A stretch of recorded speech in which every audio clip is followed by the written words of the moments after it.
I lied, okay? I lied. My bad. I lied about it. I lied about the whole thing, man. I apologize. I completely apologize. What did I lie about?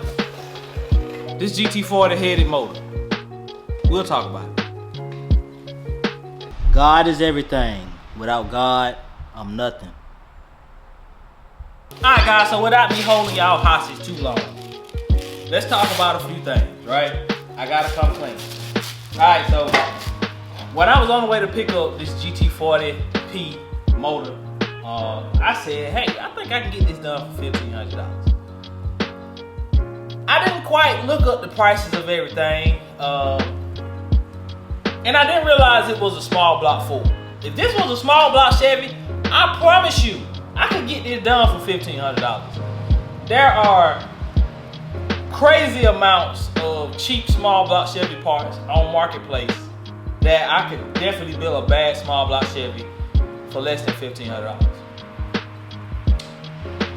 This Ford, it's a little different. You get on Marketplace and you look for a small block Ford cam and the different components that you need to, do some stuff. Now, we're gonna talk more about what I plan on doing to the engine, but I just want to clarify the budget. So we're gonna have to change the budget just a little bit. Haven't came up with a new budget just yet, but I'm thinking it's gonna be about $3,000 probably. $3,000 is what I'm thinking, making it this done from some of my research. Because I'm thinking about cam, which is gonna run every bit of $400 to $500. I gotta get springs for the heads, push rods. I am gonna do a light rebuild on this engine, but I'm not gonna include that in the budget because you don't have to do the rebuild. Only thing I'm gonna include, we're gonna act like this is a perfectly fine GT40P headed engine. A budget way to make this thing fast is what I was thinking. And I said I was going to include the transmission, but after looking at the transmissions, they're a little bit more expensive than what I thought. The cheapest one I've seen so far has been about $500. So let's say I paid $459.50, which left me with $1,040.50. If I get a cam for $500 and I get a transmission for $500, my budget is gone. My budget is gone. So let's talk about what I plan on doing to this engine. Nothing but put a cam in. Now, there are gonna be some different things that I'm gonna change later on, but for this budget build, this is just saying, hey, you can take a 5.0. This engine came out of a 97 Mercury. This is basically saying you can take an engine out of a Mercury or Explorer.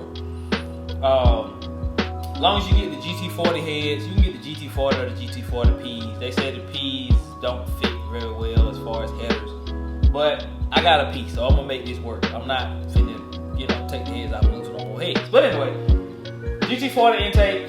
I'm not gonna do anything to it. I'm not gonna do anything to the heads. Maybe put new gaskets on them. I don't know. Maybe a thinner head gasket. Try to, get a little bit more of a bump of compression. And a cam. And that's gonna be about it. That this engine gonna get. Transmission. It's gonna be a T5. And then I thought about, okay, I gotta get the clutch. Blah blah blah. There's no way I was gonna be able to do this for $1,500. So, yeah. Anyway, I got a package for the engine right here, so the engine can move. I got a heavy duty engine stand from eBay. Now, let's talk about this. I saw some reviews on it, but this is not a name brand engine stand. So, I bought it so I can recommend it to y'all if it's good. So this engine stand cost me $130. Supposed to be one of the nice heavy duty engine stands that's supposed to be able to hold a completely addressed engine. Because you see I got those Harbor Freight engine stands over there. I don't know if y'all can see them, but they say half a ton. Those engine stands will not hold half a ton, I can promise you. You put a whole engine on those Harbor Freight half ton engine stands, and it will be leaning like this. And I'm talking about with just a small block Ford 302. Don't even think about putting nothing heavy on it. I had a fully dressed LS on one, and man, that joker was leaning. I mean leaning. I mean like so, lean with it, like that. But anyway, so let's get this thing unboxed. I'm gonna put y'all on the time lapse. I'm gonna get this thing open, and if it's any good, I'm gonna use it. If it's not, I'm gonna set it back. But I'm gonna get this thing open, put together, and get the engine up on this engine stand.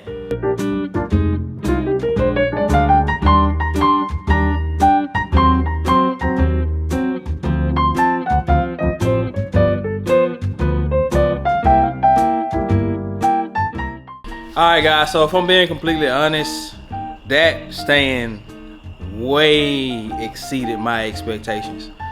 It took me a lot of time to put this thing together, and it also is very good. Like, I'm gonna link this in the description for y'all, man. There's no reason to go to Harbor Freight to buy that heavy duty engine stand for like 200 bucks. This one is it for $130. Let me show it to y'all. Alright man, so let me bring y'all in. This is it. I literally have no complaints at all. It even has structural bars back here, big heavy duty bolts. I mean, this thing is very heavy duty. Locks on the wheels. The legs will let up. The legs in the front, they let up, so you can really store these things. Compared to one of these, yeah, it's not even a good comparison, because these are honestly not the best in the world. I got two of them, so I can give it to you straight. These from Harbor Freight are like very flimsy when you got a full engine on them. But for just a block, they're fine. Short block, they're fine. But if you want to put something like this on it, I recommend getting one of these. We got to get bell housing bolts. Once we get those bell housing bolts, we're gonna get this engine up. But let's go ahead and talk about the plans for the engine. Very quickly, let's talk about the plans for the engine.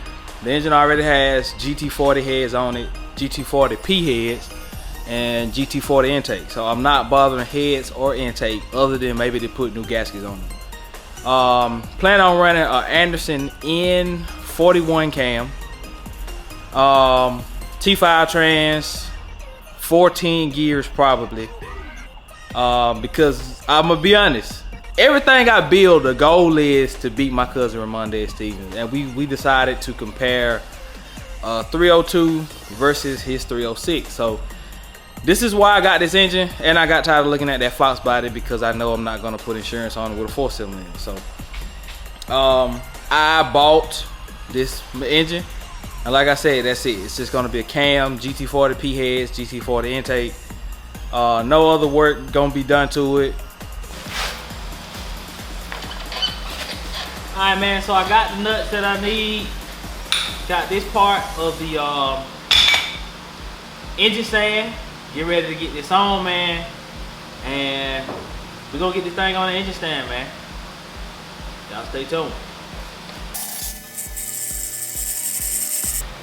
Alright guys, so now we're about to figure out how good this engine stand really is. I do got a lot of oil driven. I guess it's coming out of the bolt right here. Y'all give me 1 second. Let me go grab something to catch this oil right here. I'm about to drop this weight back down on this engine stand. And this will be the ultimate test to determine how good this engine stand really is. So let me drop it on down.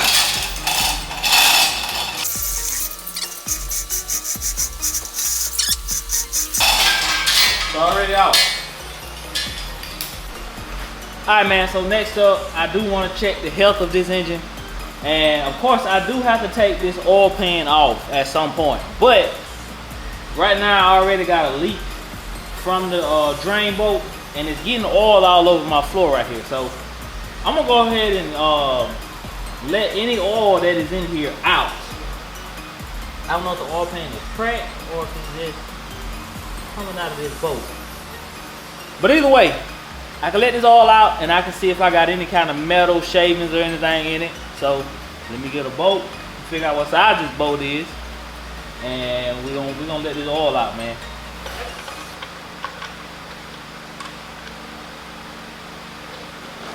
Okay. Actually wasn't nothing in it.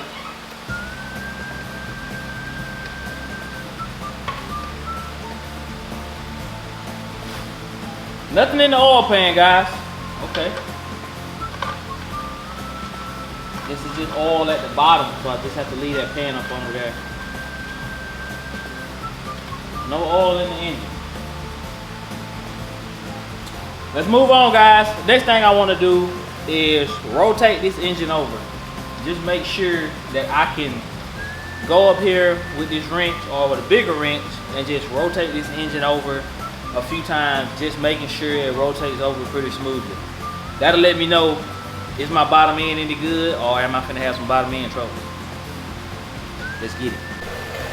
All right, man, I'm in here, got my socket, got my long wrench, and we getting ready to go in. Let's see what we get.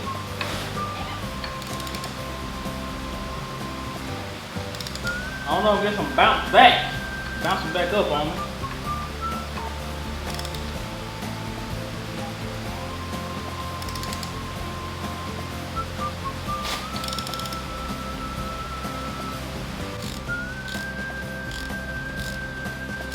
Man, so here's something I don't think I mentioned earlier in this video, is that I plan on keeping this thing with the coils on it. This thing has coils on it. I plan on trying to run it with the coils on it. So I bought a computer from a Ford Explorer, and I bought the complete harness, or the complete engine harness for a Ford Explorer. My thoughts were, maybe if I can run this Explorer's computer, maybe I can have OBD2.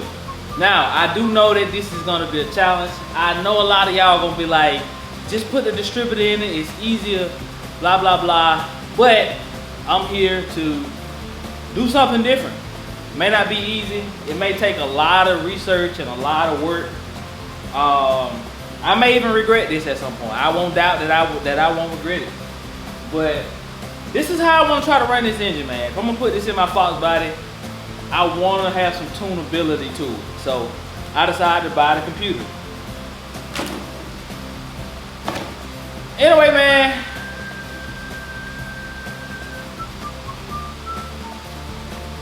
I'm very excited about this build, and this is something I've never done. I've never done anything with a Ford engine, so this is all new. But in the next video, we're gonna break into this engine a bit more. But until then, go check out another video right over here.